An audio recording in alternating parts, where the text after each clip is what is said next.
So I'm currently behind the wheel of the 2025 Volkswagen ID Buzz in the Pro S Plus trim, and I'm going to take some time to go through the interior of this thing.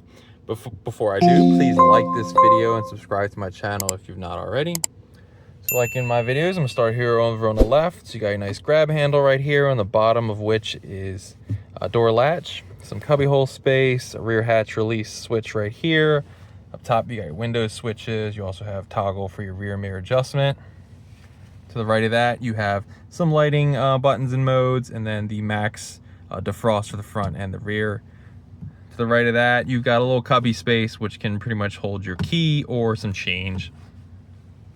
Then you have this little digital gauge cluster. So there's some views you can cycle through, showcasing different data, but for the most part, it's pretty small form factor in what it displays. You basically get what you need and nothing much else. So you got your miles per hour, mostly a digital indicator in the center, your charge level at the bottom.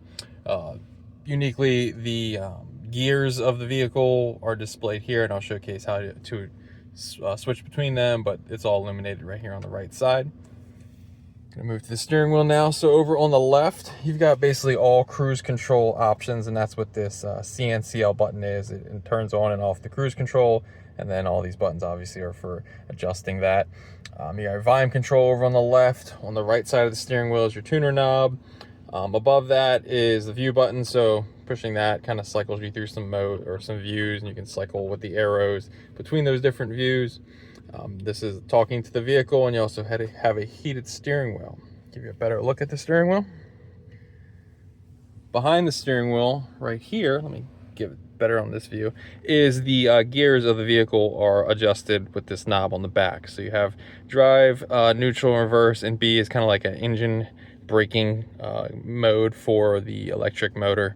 And then there is a button on the top for if you want to park.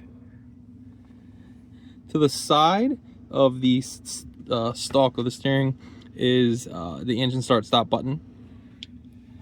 Another cubbyhole space. This time 2 USB-C plugs are in there. It's pretty deep, so you can put your phone here if you wish. And you have the navigation display. So this is currently on a charging screen, but just going to go to all the app bubbles that you can choose should you wish. So you have telephone, radio, media, navigation, vehicle. Let's go into vehicle real fast. So you have basically a status of everything in interior as well as exterior, showcasing a nice look at the exterior of the cabin. Status for your tires, data, since start, long term, and since charge.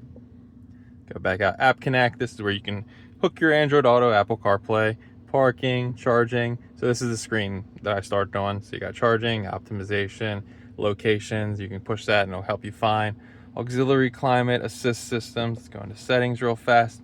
So you have 4 different pages you can adjust different settings on. So on the first one, screen, time, date, language, all the normal stuff. Network, you can adjust your Wi-Fi and mobile devices, info, system information, copyright, configuration. Got a nice configuration wizard, it'll help you out. Drive mode. So these are different drive modes in this vehicle. So you have eco, comfort, sport, and then custom. So when you hit custom, you also have this little gear where you can adjust your custom drive mode to whatever you want. So under driving dynamics, you can adjust between comfort and sport, steering, comfort, sport, drivetrain, eco, comfort, sport, the ACC system, eco, comfort, sport, light assist, comfort, sport, and climate control between eco and comfort.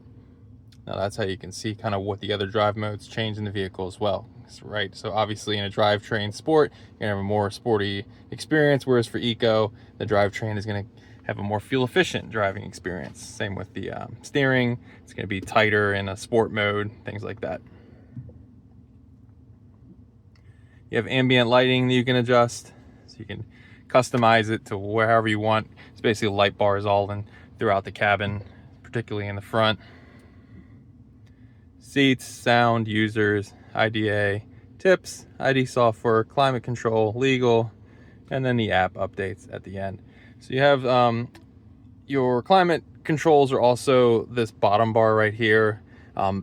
This is basically touch sensitive panel for the cooling and heating, as well as the volume control. But if you want to like mess with your fan level, you push the little fan, you can make it go up or down. There's 2 levels of heated and ventilated seats for the front rows. There's also massage seats, which is pretty cool. Coming down from there, you've got 2 vents, hazard button in the center. You have buttons for opening the doors. This reveals 2 cup holders. Coming back from there, usually at this point in the video, I'm like, here's where your gear lever is, but you know, it's up on the steering wheel. So this is your kind of armrest. It's not an armrest because you get captain's chairs like armrests, but you can put some a cup here. This is removable. You can put it wherever you want in these different locations. This switch, you push it down and you can actually remove this whole thing, and then it clicks back in place.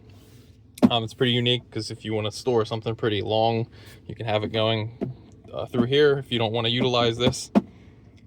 Moving to the passenger side, nice tray spot right here, glove box.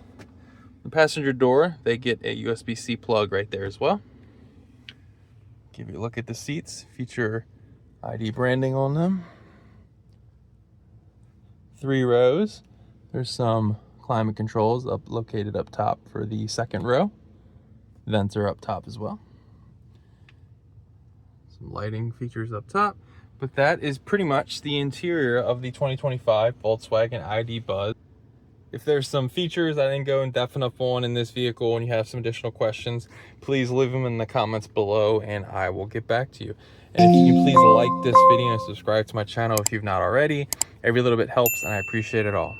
Thanks for watching.